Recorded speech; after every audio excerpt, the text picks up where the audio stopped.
I didn't tell this story for a long time, not because I was afraid people wouldn't believe me. I already knew most folks wouldn't. Truth is, I didn't even care about that part after a while. People can laugh if they want to.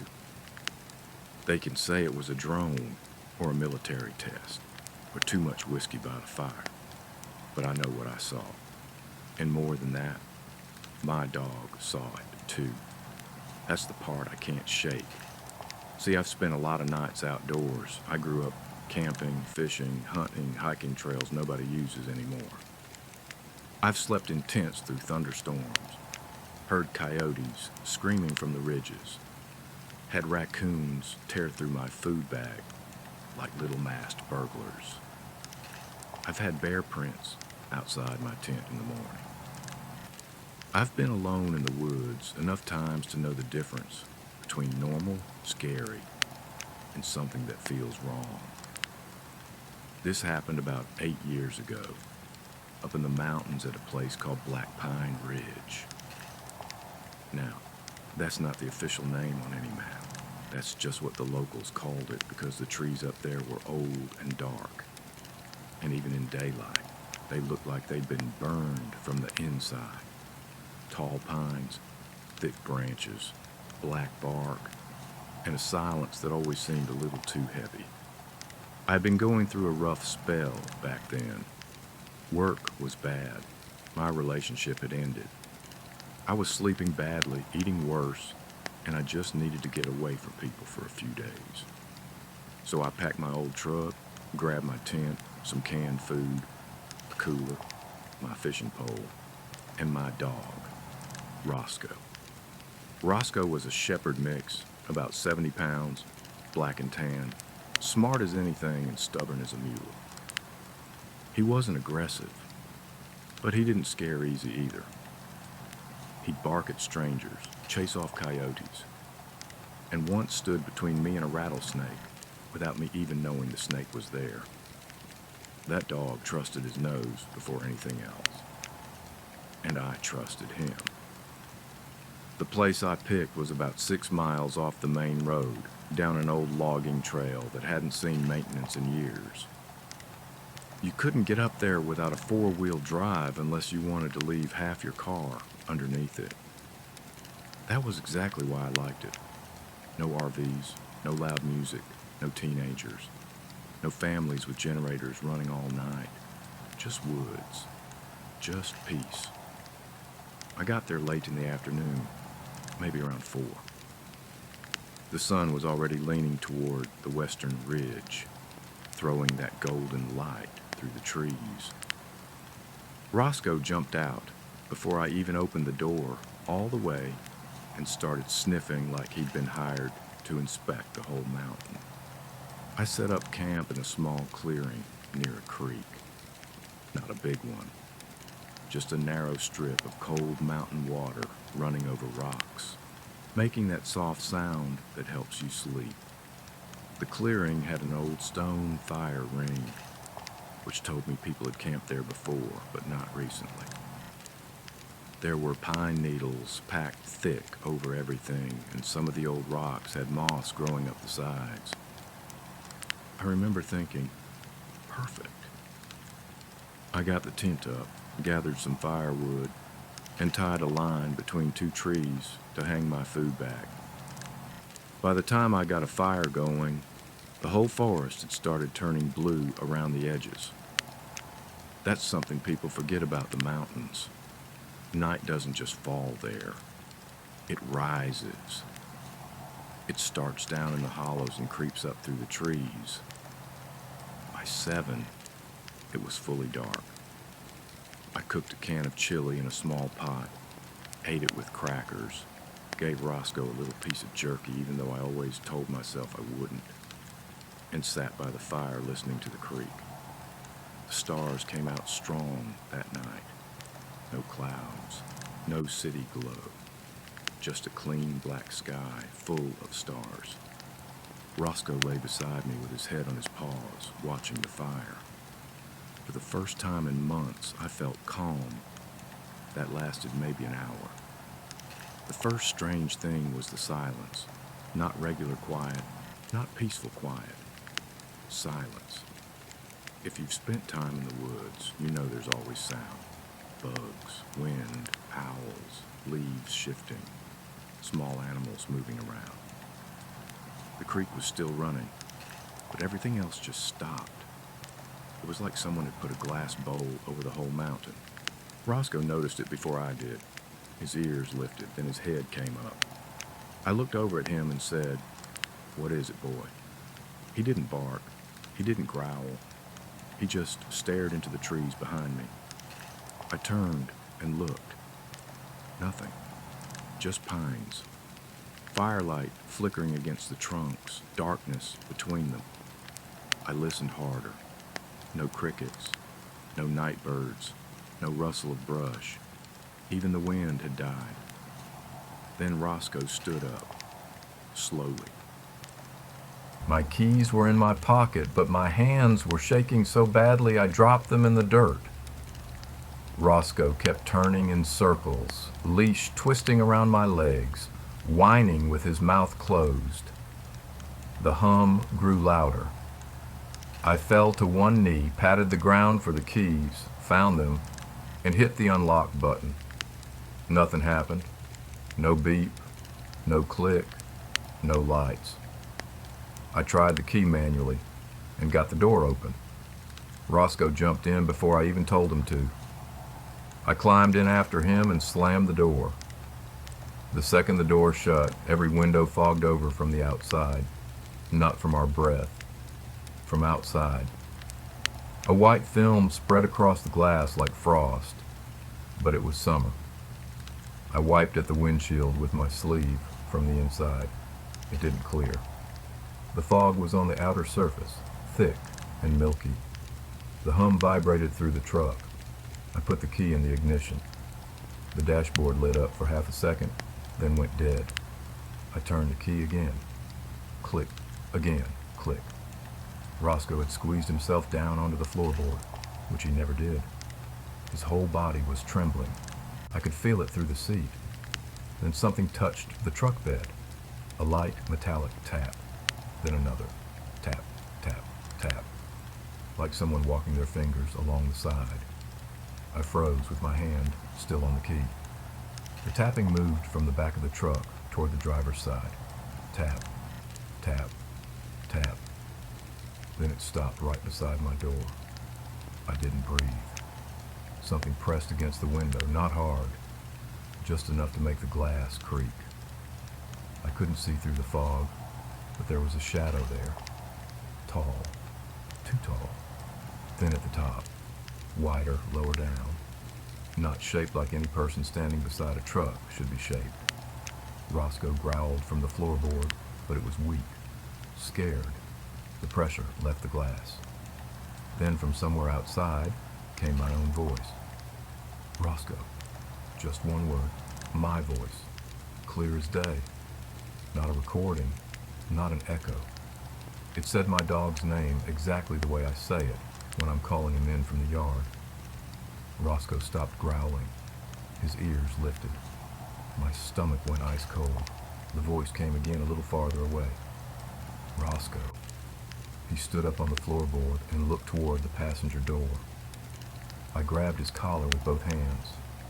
No, I whispered. No, boy. Stay. Then the voice changed. It became my father's voice. Now, my dad had been dead for 3 years by then. And I don't mean it sounded kind of like him. I mean it was him. Same Texas drawl, same rough edge, same way he stretched certain words. He said, "Son, come on out here." I started crying right there in the truck. I'm not ashamed to admit that.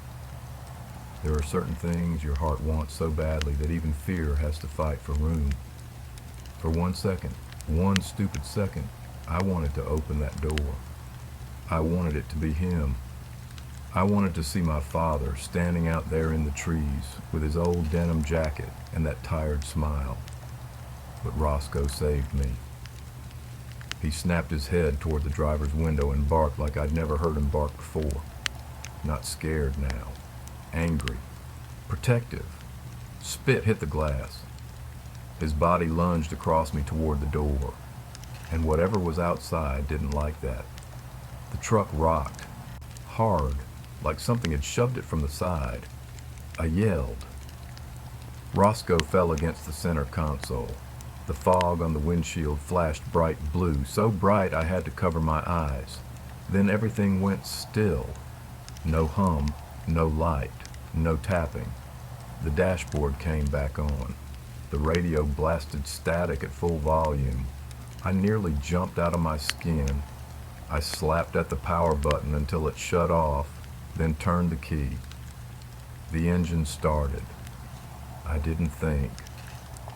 I threw the truck in reverse, backed straight over my own cooler, crushed the camp chair under the tire, then spun around and drove out of that clearing, with the tent still standing behind me. The logging road was narrow and rough, and I drove it faster than any sane person should drive in the dark. Branches scraped both sides of the truck. Rocks slammed the undercarriage. Roscoe stayed pressed against me, half on the seat, half in my lap, shaking so hard I could barely steer.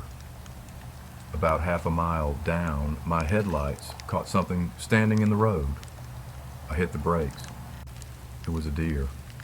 At least I thought it was. It stood dead center in the road, facing me, eyes reflecting white in the headlights. But its legs looked wrong, too straight, too stiff. And it didn't move, didn't blink, didn't twitch its ears. Roscoe started growling again. I honked. The deer's head tilted. Not like an animal, like a person trying to understand a sound. Then it opened its mouth.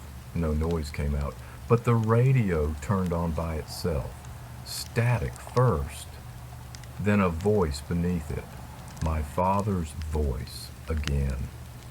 "Don't leave yet," I screamed. I screamed like a child. I slammed the gas. I don't know whether I hit that deer or it moved. I remember the headlights filling with white eyes and brown hide, and then it was gone. No bump, no thud, nothing. I kept driving. The radio stayed on, hissing and popping. Voices moved inside the static. Some sounded far away. Some sounded close. Once I heard my mother crying. Once I heard Roscoe barking, even though Roscoe was right beside me, and silent. Then I heard myself, my own voice, whispering through the speakers, "We're still at the camp." I reached over and punched the radio so hard I cracked the plastic faceplate. It shut off. The road twisted down the mountain. I knew there was a gate near the bottom, an old metal forestry gate that was usually open during summer. I kept telling myself, get to the gate, get to the main road, get to pavement. But the road seemed longer than it had been coming in, much longer. I drove for what felt like 20 minutes and saw the same split pine 3 times. Same tree, broken halfway up, leaning over the road like a bent finger. The 3rd time I passed it, I stopped. I sat there breathing hard, headlights shining on that broken tree. Roscoe looked at me. I looked at him. Then behind us, somewhere up the road, the sky lit up blue. The hum returned, low, patient. I said, "Okay, that's all, just okay." I put the truck in drive and kept going, but slower now. Not because I wanted to, because part of me understood that panic wasn't helping. The mountain felt like it was folding back on itself, turning me around without turning the road. So I did something my father taught me when I was a kid and got lost in the woods. I stopped looking for the way out. I looked for water. That creek by my camp ran downhill. All water does. I figured if I could hear running water, maybe I could follow it down, or at least know which direction was real. So I rolled down my window. The cold hit my face. It first, nothing. Then faintly, I heard water off to the left. Not the creek near camp. Bigger. Faster.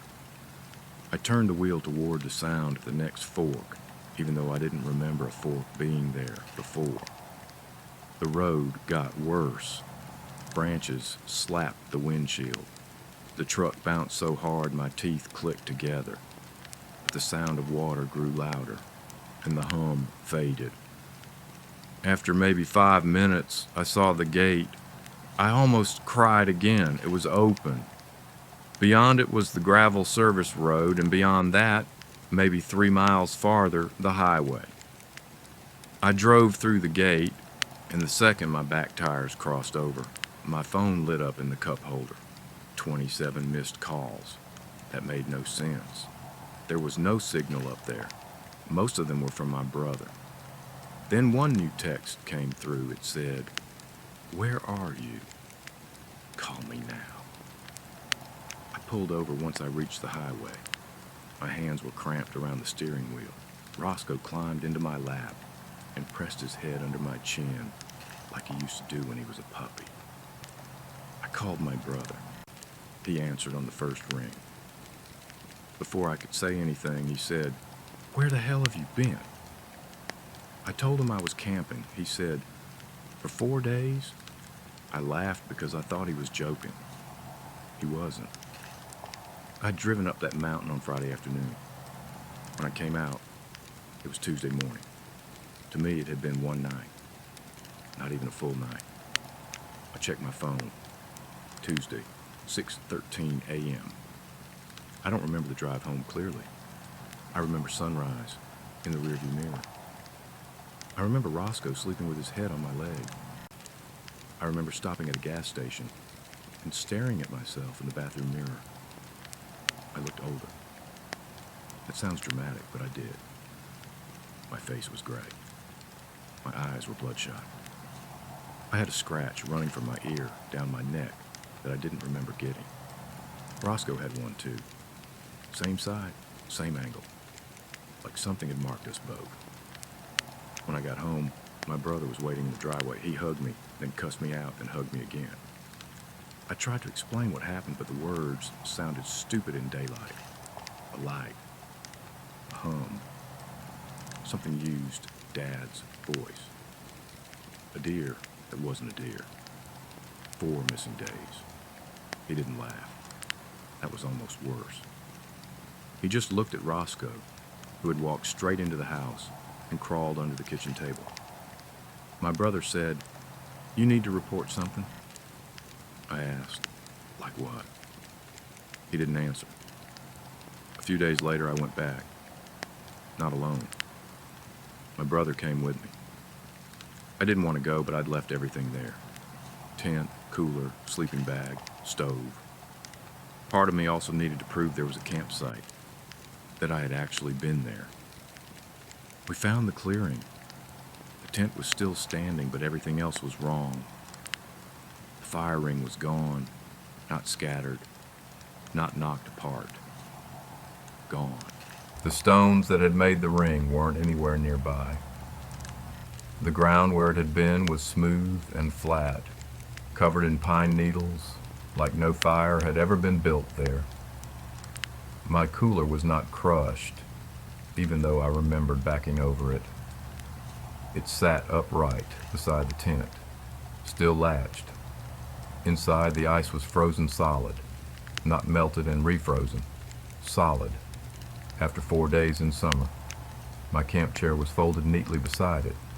I did not fold that chair. I know I didn't. My brother walked around the clearing without saying much. Then he called me over to the truck tracks. You could see where I had backed up. You could see where I had spun the tires in the dirt. But there were other marks, too. Circles. 3 of them. Perfect circles pressed into the ground around where my truck had been parked. Each one about the size of a dinner plate. The dirt inside the circles was black and glassy, like it had been heated. Near the edge of the clearing on one of the pine trees there was a strip of bark missing, smooth, vertical, about 6 feet tall, not chopped, not torn, removed, like someone had peeled it off with a razor. My brother took one look and said, "Get your stuff." We packed fast. Before we left, I noticed Roscoe standing at the edge of the clearing, staring between the same two pines where I'd first seen the light. His hackles were up. I called him. He didn't move. I called again. Then, from somewhere deeper in the trees, my voice called back. "Roscoe." My brother heard it too. I know he did because his face changed. All the color drained out of it. Roscoe backed away from the trees, slowly, like he didn't want to turn his back. Then we heard my father's voice, soft, almost sad. "Son," my brother grabbed my arm so hard it hurt. He said, "Get in the truck."